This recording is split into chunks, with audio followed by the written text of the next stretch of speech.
So 5 days ago, 4 days in the wake up, we started a 100-mile journey at Jaden's playground, Jaden Lauderdale's playground.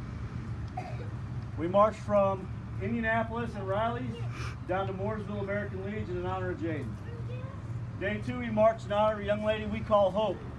The first year we did this, when Heath Murray and I started this out, we stopped in Mooresville. A young lady came up to Jeff and handed her everything she had. It was $1.92. To her, that was $1 million. She walked out before Jeff could give her a hug and say thank you, and no one there in Mooresville knew her. So that's why we call her Hope.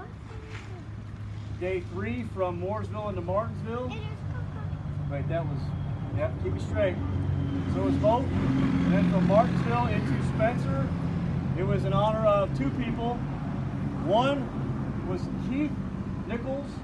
I don't know where Richard's dad, Gunnery Sergeant Richard Nichols' father, a veteran himself and the proud father of a Marine Corps veteran. Second half of that was in honor of Kyle Price. Kyle Price's family is all from the Martinsville-Mooresville area. A young Marine, I believe 20, 21 years of age when he was killed by a sniper, in Iraq. And then from Spencer into Worthington was in honor of Gary Brewer, said to be the Indiana's most decorated Vietnam veteran. And then obviously from Worthington into Bloomfield was for the Blazer family, Julian's little brother Elliot. That's right, buddy. And then from Bloomfield on into Lyons here in honor of all of you, all Greene County veterans and law enforcement on behalf of Harvey Holt. Why? Because let me tell you a quick funny story about Harvey. When I first started doing this stuff, I was on a training walk or a conditioning hike, and I happened to walk past Subway, and I imagine at the time it was probably Marvin and Harvey and a couple other guys having lunch. Well, I had my sidearm with me, and that was a very, very interesting time in the world and the nation because everybody was all Trump maybe, Obama no, Clinton possibly, guns, oh my God. So here's this deputy's vehicle that speeds past me, pulls in and starts walking up. I didn't know what to think. Had Old Glory flying. First thing he does, he salutes the colors, says, hey, I'm Officer Harvey Holt, I'd like to walk with you. Absolutely, come on. Are you going to harass me or arrest me for carrying my sidearm? Hell no, we like that here. Good. We walked for a bit and he had to go back to work. We parted ways. What was it, about a year later you pulled me over? Or a couple months later you pulled me over? About a year, I was on my way out to Terre Haute, still had a skittish from deer because this all started because I hit a 10-point, 250-pound buck at 50 miles an hour on a motorcycle and I lived to tell about it. No injuries, just road rash and a scar. So I was skittish about deer. I was going out towards Terre Haute late at night and I happened to see taillights in front of me. I was going to catch those taillights. I didn't know it was a deputy. So he crests a hill, dips off on a side road. I crest a hill, my lights hit him. I said, oh, I'm going to jail. I'm speeding. Pulls me over, gives me a stern talking to, and a very good understanding. And since then, I don't speed down that way towards Terre Haute anymore. I go the back roads.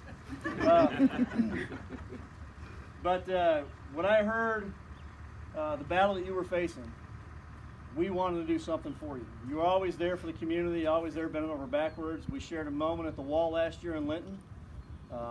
Believe it or not, we spent around the same time in the sand overseas. We didn't know it until we talked there at the wall. We had a special moment with carrying a couple panels together. And my way of saying thank you for what you do. And everybody here's got your back no matter what you and your family endure, just like we do with the Blazer family. We got your back. So that's all I have to say. You got anything? You're not shy. Come on.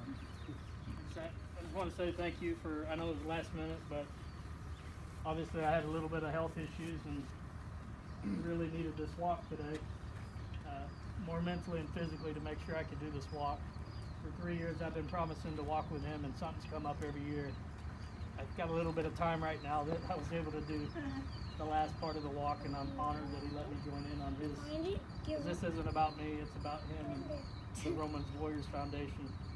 So, but I appreciate the sheriff and all the deputies coming out to walk behind me while I did that.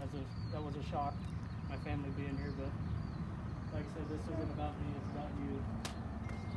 I disagree. It has nothing to do with Brian Romes. It has everything to do with our veterans, our law enforcement, our first responders, and our Gold Star families. So.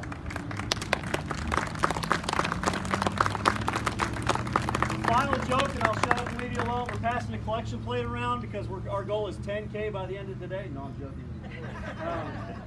But we got some great things coming up. For those of you who don't know, by the end of this summer, by the end of September, we'll have 4 cabins on our property, our 22 acres there in Bloomfield. So once we get those cabins established, each and every one of you that wear a uniform, wear a badge, have served our country, or a family member of somebody who served our country,